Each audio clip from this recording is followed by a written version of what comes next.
নয়াদিল্লির ক্ষমতার গলিতে অস্থির পায়চারি। প্রধানমন্ত্রী নরেন্দ্র মোদীর কার্যালয়ে চলছে আলোচনা। টেবিলে ছড়িয়ে আছে গোয়েন্দা প্রতিবেদন, বাণিজ্য চুক্তির নথি আর বাংলাদেশের নতুন সরকারের পদক্ষেপের বিশ্লেষণ। মোদী, যিনি একদিন দক্ষিণ এশিয়ার রাজনীতির দাবার বোর্ডে একছত্র আধিপত্য বিস্তার করেছিলেন, এখন মুখোমুখি এক অপ্রত্যাশিত প্রতিপক্ষের, মোহাম্মদ ইউনূস। বাংলাদেশকে নিয়ন্ত্রণে রাখার জন্য মোদীর সব কৌশল, বিজেপির আগ্রাসী নীতি, এমনকি তাদের গদি মিডিয়ার প্রচার যন্ত্রও মুখ থুবড়ে পড়ছে। বাংলাদেশ, যাকে মোদী একটি দুর্বল প্রতিবেশী ভেবেছিলেন, এখন তার বুদ্ধি আর কৌশলের জালে ভারতকে জড়িয়ে ফেলছে। সীমান্তে এখন শুধু কাঁটাতার নেই, আছে অর্থনৈতিক যুদ্ধের উত্তপ্ত ধোঁয়া। একটি নতুন খেলা শুরু হয়েছে, যেখানে চাল চালছেন দুই নেতা, একজন রাজনীতির পুরনো খেলোয়াড়, আরেকজন নীতির নতুন আয়না।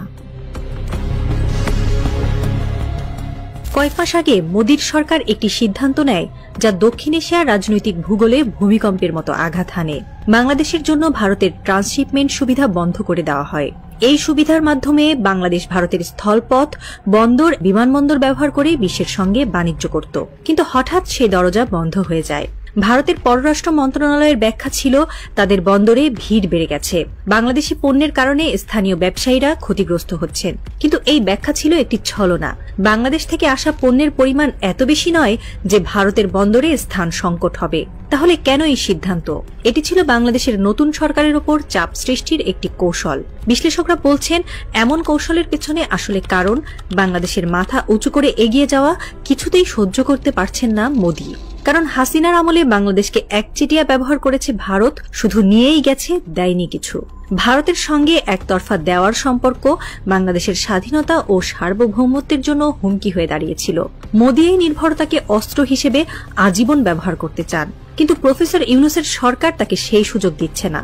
সেই ক্ষোভ থেকে ট্রান্সশিপমেন্ট সুবিধা বাতিল করেছে ভারতের হিন্দুত্ববাদী সরকার। মোদীর এই আঘাতের জবাবে বাংলাদেশ নীরবে কিন্তু দৃঢ়ভাবে পাল্টা আঘাত হানে। তারা ভারত থেকে বেশ কিছু পণ্যের আমদানি নিষিদ্ধ করে, যার মধ্যে ছিল সুতা, বাংলাদেশের পোশাক শিল্পের প্রাণ।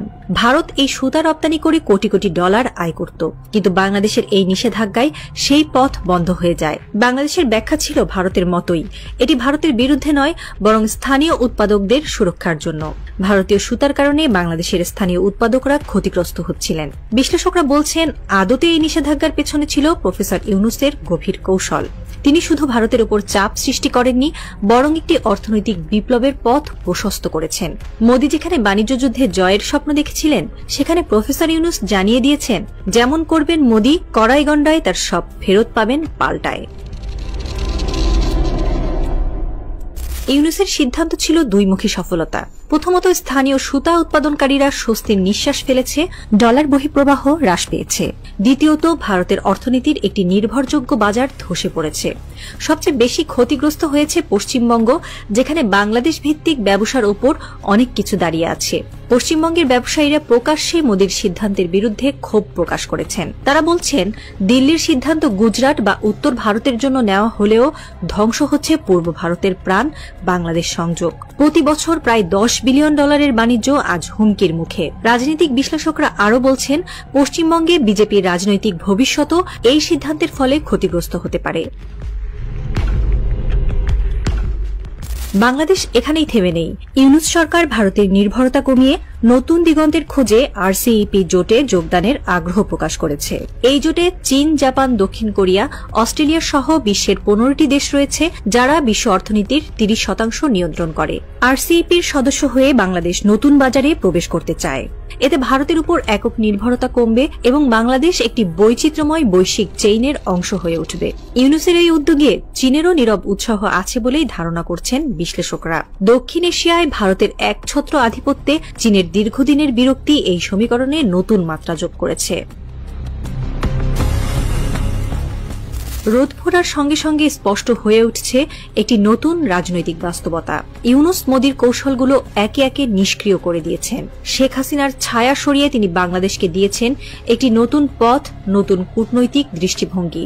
ভারত বাংলাদেশের বাণিজ্য যুদ্ধের পরবর্তী অধ্যায় কি হবে তা এখনো অজানা। তবে একটি সত্য ইতোমধ্যেই ইতিহাসে লেখা হয়েছে, বাংলাদেশ এখন আর কারো অনুকম্পায় চলে না। তারা নিজের পথ নিজেই খুঁজে নিচ্ছে।